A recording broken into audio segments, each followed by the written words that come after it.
monde, je vous retrouve aujourd'hui pour une nouvelle vidéo film versus livre. Et pour aujourd'hui, il s'agit de Divergente 3. Donc, Allegiant, il me semble. C'est pas mis ici. En anglais, il s'appelle Allegiant. En français, c'est Divergente 3. Donc, le film est sorti au cinéma récemment. J'ai été le voir. J'avais lu le livre pas si longtemps avant pour que ce soit assez frais dans ma tête. Je vais commencer par vous dire ce que je pense du bouquin. Bon, de la moitié du bouquin, parce que évidemment, ils ont eu la bonne idée de couper le livre en deux, alors que c'est strictement pas du tout absolument nécessaire dans ce cas.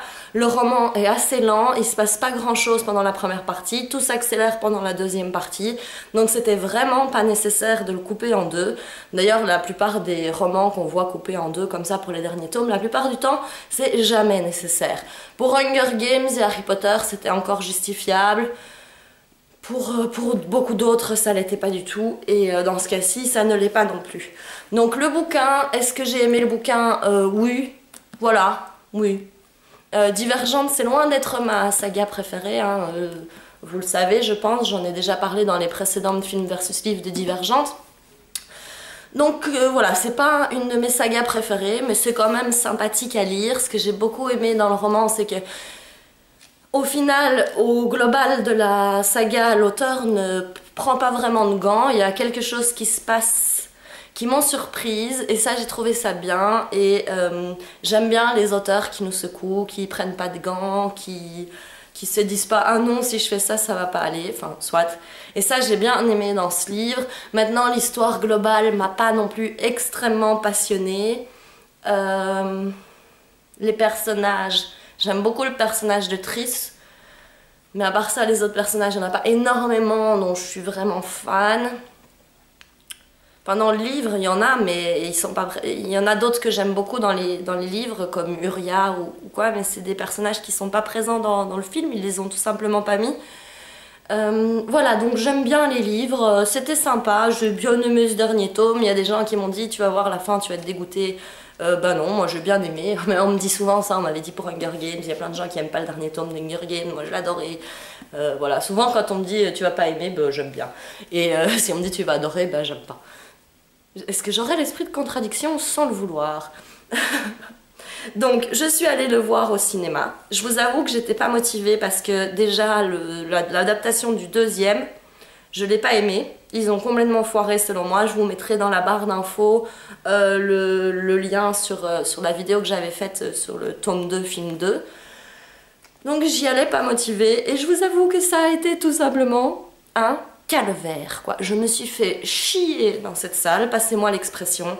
J'avais du mal, quoi. Soupir, levage d'yeux au ciel, permanent, vraiment, vraiment, pas... Au secours, quoi, au secours. Comment c'est possible, encore une fois, qu'un auteur donne les droits d'adaptation de son bouquin si c'est pour en changer autant l'histoire, quoi. Mais pourquoi? Expliquez-moi pourquoi. Je comprends pas quel est l'intérêt ni de l'auteur ni du studio. Voilà, je vois pas quel est l'intérêt. C'est voler le titre d'un livre pour voler les gens qui ont lu le bouquin et qui l'ont potentiellement aimé et qui vont aller voir le film à cause de ça. C'est du vol, c'est de la trahison, ça n'a aucun intérêt à aucun niveau de faire ça. Inventez votre propre histoire si l'histoire du livre que vous achetez elle vous plaît pas. Soit si vous achetez un livre pour l'adapter au cinéma, c'est parce que l'histoire dans le livre elle vous plaît, alors vous la respectez. Non? Hein, c'est QFD quoi. Enfin, je sais pas, si vous avez une autre théorie là-dessus, je vous invite à me la laisser en commentaire, mais moi c'est tout simplement un principe que je ne comprends pas, et Divergente, on tombe dedans les deux pieds joints. C'est-à-dire qu'il se passe rien dans le premier film, hein, et comme il se passe pas grand-chose dans le livre, mais du coup ils ont voulu rajouter des trucs qu'ils auraient pas dû rajouter, qui trahissent complètement la potentielle suite de l'histoire. Je vois pas comment ça va être possible d'avoir la suite de l'histoire, parce que déjà... Donc je pars je pars du principe que vous avez, en regardant cette vidéo, soit lu le livre, soit vu le film, ok? Donc, si vous n'avez pas vu le film, ciao! Donc, il se passe quelque chose dans... Enfin, quoique, je vais essayer de pas trop spoiler, hein, mais c'est déguisé. Il se passe quelque chose dans le film, avec le père de 4, qu'il ne peut pas se passer, parce que ça a de l'importance plus tard. Que ça se soit pas passé ça comme ça et maintenant c'est complètement débile. Alors pareil, normalement 4 À un moment, ils introduisent le personnage de Nika, c'est celle qui parle avec 4, qui a son gros flingue et tout ça.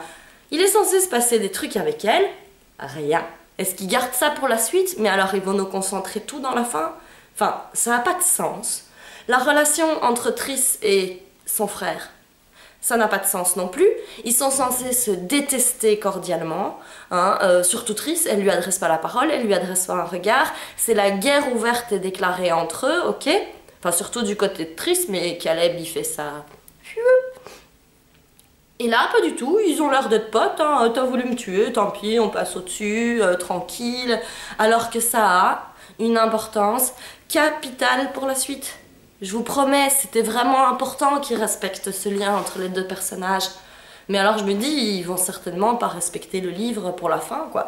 Et s'ils font pas ce truc qui font que j'aime bien le livre, ce truc qui font que j'ai trouvé que l'auteur faisait pas de compromis, je vais être dégoûtée encore plus. Enfin, en fait, je vous dis, j'ai même presque pas envie, là, sur le coup de la colère, d'aller voir le prochain film au cinéma ou d'aller le voir tout court, mais j'irai, hein. Vous pouvez en être sûr, parce que je suis trop curieuse par nature et j'aime trop me faire ma propre opinion par moi-même et j'irai le voir. Mais j'ai pas envie d'aller le voir, quoi. J'irai pas motivée et voilà, quoi. Enfin, c'est évident que je reverrai jamais les films de Divergente. Voilà, c'est déjà comme de Maze Runner. Pour moi, c'est une insulte à l'œuvre originale. Alors aussi, un autre problème que j'ai eu avec le film, je suis désolée, ma lumière arrête pas de changer. J'espère que ça va pour vous, j'ai l'impression d'être toute blanche. Enfin, soit. Autre chose, on est d'accord quand même que dans le casting de Divergente, il y a des bons acteurs de base. Enfin, il y a des gens qui ont quand même fait leurs preuves dans d'autres films.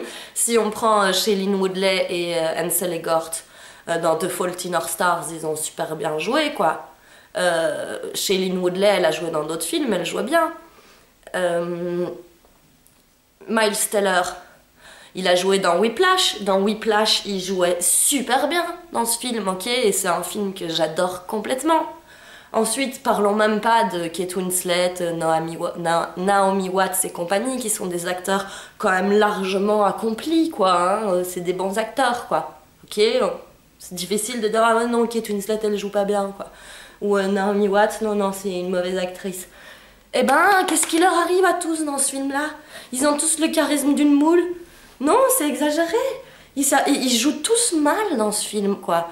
Je trouve, personnellement. Et je parle pas du personnage de 4, parce qu'en plus, le personnage de 4, je déteste l'acteur qu'ils ont choisi pour le jouer. Je trouve qu'il ressemble à rien. Il a la même expression de vache. Quoi que ce soit qui lui arrive, il est content, bon, il est triste, bon, il est tout.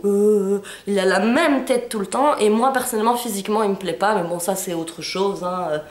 C'est limite, ça, c'est vraiment pas un truc qui m'aurait arrêté, mais je trouve qu'il a pas de charisme, je trouve qu'il joue comme un veau, hein, il est là, Non, j'aime pas du tout, ils jouent tous pas bien. Il y a quelques effets spéciaux qui étaient bien faits, quelques autres qui étaient complètement pourris. Ouais, donc voilà, déception, grosse déception.